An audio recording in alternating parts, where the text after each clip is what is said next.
انا غادي نعاود لكم قصتي من الاول. ملي حملت بيا امي كانت باغا تطيحني، حيت كانوا عندها 5 ديال الولاد وجوج بنات، وانا كان كيحساب ليها ولد. المهم ما خلات ما دارت باش تطيحني، ولكن ربي حماني وما وقع ليا والو. صافي ملي ولدت ماما قالوا ليها عندك بنت. هي فرحت بزاف وندمات على داكشي اللي كانت كدير. رباتني تربيه مزيانه وكانت حنينه فيا وبابا كتر. كنت انا الصغيره في خوتي. ملي درت 6 سنين كنت مرضت، كان عندي التهاب في الكلاوي والحلق. نعست بيا ماما في السبيطار مدة شهر في المدينة اللي كنا ساكنين فيها.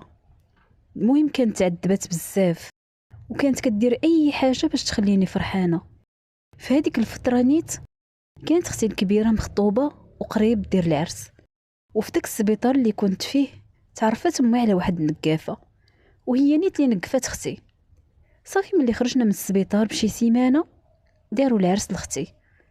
ايوا دازت مدة واختي ولدات ولد وكانت قريبة لينا. كانت كل عشية كتجي عندنا للدار تجمع معانا وتمشي، ولكن راجلها كان ديما كيدير ليا شي حوايج خايبين. كان كيبغي يتقرب مني. ديك الساعة كان في عمري 8 سنين وما كنفهمش بزاف. واحد النهار اختي جات عندنا وولدها وسخ حوايجو. عطاتني الساروت قالت لي سير جيبي الحوايج باش نبدل لولدي. وهاديك اللحظة فين غادي تبدل حياتي. ملي مشيت حليت الباب دخلت لبيت النعاس، مشيت لماريو باش نجبد ليها الحوايج. راجل اختي كان في الصالة، انا ما شفتوش حيت اختي قالت لي راجلها خدام ما كاينش. المهم ملي حليت الماريو وهو يدخل عليا، صافي بقى كيهضر معايا وهو يشدني واغتصبني. وبطبيعة الحال ما فهمتش داكشي اللي دار، وهو يقول لي الا قلتي هادشي لشي واحد ولا لماماك راه غضربك وانا غندبحك. المهم خفت وما قدرش نقولها لماما. صافي بقيت خايفة بزاف، ما قلت لحتى شي واحد. وفاش كبرت ندمت ملي خبيت داكشي، كنت مازال صغيرة وما عارفاش. صافي بقيت بحال هكاك حتى وصلت 12 عام في عمري، حتى بلغت وجاتني الدورة الشهرية. عاد بديت كنعرف البكرة وشحال من حاجة، حيت خلعتني ماما قالت لي عندك تخلي شي واحد يقرب ليك، راه الا مشات لك البكرة وما بقيتيش بنت راه حتى واحد ما يتزوج بك ويقدروا يذبحوك خوتك. وقالت لي بزاف ديال الحوايج. انا بديت كنتفكر داكشي اللي وقع ليا وعاد فهمت. خفت بزاف وتعقدت، ما بقيتش كنقرا، وليت منعزله على دارنا، وليت جالسه غير بوحدي. مرضت مرض نفسي، كنت غنحماق، وليت كنهضر غير بوحدي. حاولت ننتحر شحال من مره ولكن ما قدرتش. بديت كنكبر وما بقيتش كنقرا مزيان. وصلت للثالث اعدادي وما نجحتش وانا نخرج، بقيت غير في الدار، ديما سد عليا البيت، ما نجمع ما نهضر. حدي ملي كتحط الماكله كناكل وكنرجع نسد عليا بيتي. ملي درت 18 عام بداو الخطاب كيجيو. جا شحال من واحد وانا كنرفض، حتى قالت لي ماما علاش ما بغيتيش تزوجي. قلت ليها ما بغيتش وما كنفكرش في الزواج. قالت لي والا ما بغيتيش تزوجي غادي ندخلك تعلمي شي صنعه. وبزز عليا دخلت كنتعلم، قلت على الاقل يمكن ننسى شي شويه. ايوا واحد النهار شرى لي بابا تليفون وكانت اول مره درتو. تبعني واحد ولد الحومه قال لي عطيني النمره بغيت نهضر معاك ونتعرف عليك. قلت لي لا بعد مني، ما بغيت نهضر ولا نتعرف. وصافي مشى. واحد النهار هو يصوني عليا، جاوبت قلت لي شكون معايا. قال لي انا فلان. قلت لي منين جبتي نمرتي؟ قال لي عطاتها لي صاحبتك. قلت لي عافاك، انا ما بغيت نهضر مع حتى شي واحد وانا كنكره الرجال. قال لي علاش اختي؟ ديما كنشوفك بوحدك، ديما كنشوفك مقلقه، عاودي لي نقدر نساعدك. قلت لي الا قلت ليك غتمشي وتقولها لخوتي، حيت انا هذاك راجل اختي ما بقيتش كنحملو. ملي كيجي لدارنا كنخويها انا كاع، وكنت باقا خايفه منه. داكشي علاش انا ترددت، ولكن هو صافي بقى عليا حتى قلت لي واخا، ولكن وعدني يبقى هادشي سر بيناتنا. وهو وعدني باللي ما يعاود لحتى شي حد.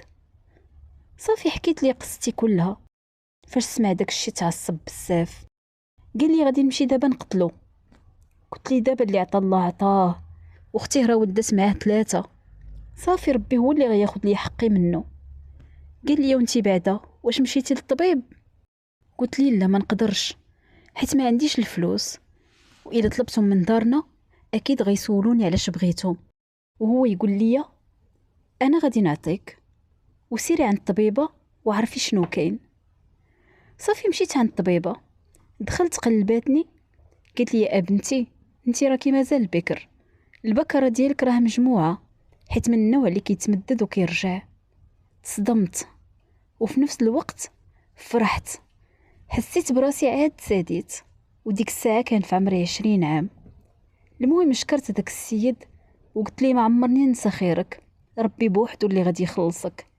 ومن بعد داك السيد مشى لدينا اخرى. ايوا انا صافي من نهار سمعت ديك الهضره من الطبيبه تبدلات حياتي، وبديت كنتفتح بحال شي ورده. واخا داك راجل اختي كان ديما كيجبد لي الصداع مع الدار، كيقول لهم راها كتمشي مع الدراري، ولكن الحمد لله ربي كان ديما واقف معايا، حيت دغيا كيعيقوا بي كيكذب عليهم. تصور واحد النهار ملي دخلت نتعلم الصنعه، جا قال لهم راه بنتكم كانت في الغابه مع واحد الدري، راه شافهم واحد السيد من عائلتي. قال لهم شافني ولكن انا ما كنتش تما، كنت كنتعلم في الخياطه، وهو شاف بنت عمي حيت كانت كتشبه ليا بزاف، وراجل اختي عرفها بنت عمي، ولكن بالعاني بغى يقول لهم انا. قلت لبابا ماشي مشكل، نمشي انا عند هذا اللي قال لك شافني ونتواجه معاه. صافي داني بابا، قال لي لا لا ماشي بنتك، راه بنت خوك. قال ليه بابا وعلاش الاخر كيقول باللي راك شفتي بنتي؟ قال لي لا، انا ما قلتش ليه بنتك. والحمد لله بابا من داك النهار عرفو كذاب، وبقى على هذاك الحال ديما يجي يكذب عليا، ولكن دارنا ما بقاوش كيثيقوا فيه. ايوا فاش درت 21 عام تعرفت على واحد الولد اللي هو اللي غيكون راجلي. بقينا كنهضروا غير في التليفون، صيفط لي التصاور ديالو وعجبني، وحتى انا صيفط ليه التصاور ديالي وعجبته. قال لي غنجي لداركم. المهم جا وخطبني، ماما وبابا فرحوا بزاف، وكمل علينا الله وتزوجت به. والحمد لله الليله الاولى اللي كنت خايفه منها بزاف دازت مزيانه، دازت بحال ما كان والو. سبحان الله، بحال عمر شي حاجه وقعت ليا، حيت صبرت وربي جازاني. والحمد لله دابا عندي وليد وعايشه بخير، وهداك اللي كان باغي يدمرني ومخلانيش نعيش طفولتي ربي ابتلاه بجميع الامراض، ولات فيه الضيقه وكيتخنق الا ما كانش هاز معاه الرابوز، يقدر يموت وراه معذب في حياته، وانا الحمد لله مرتاحه. ربي كبير وعوضني على كل شيء. بغيت نقول لكم الى الانسان طرات ليه شي حاجه وخلاها مدفونه في قلبه عمرو ما كيرتاح، وكتبقى ديك الحاجه كيف الكابوس اللي ديما تابعه وكيأثر ليه على حياته بزاف.